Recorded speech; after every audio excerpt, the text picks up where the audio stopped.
I keep being told don't keep your crypto anywhere but a hard wallet due to if systems get hacked, cyber attacks, it would be frozen everywhere else. What does that look like for DWP? If Anchorage is hacked, you have a whitelisted wallet. The only place that they can send that crypto back to is your cold wallet. Like you're the only person that whitelists whatever wallet you're going to be able to send to. It's a 24-hour release. So that's their SLA.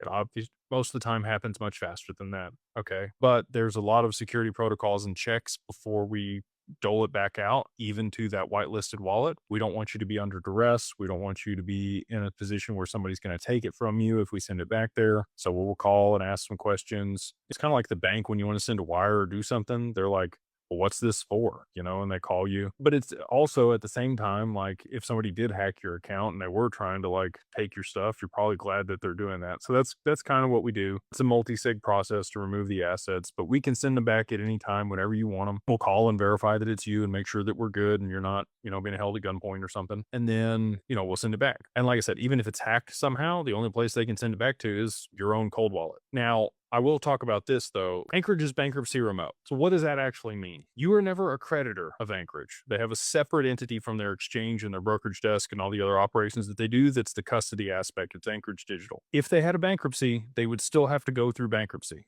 They would have to go through a restructuring, but your assets would never be taken. They're always yours. This is an FBO account in your name at that institutional custodian, but you wouldn't have access to those assets until after the bankruptcy proceedings were over. They would be held in that account. So that kind of sucks. That's the best we got right now. We're working on solutions with other people that might be relief of stay.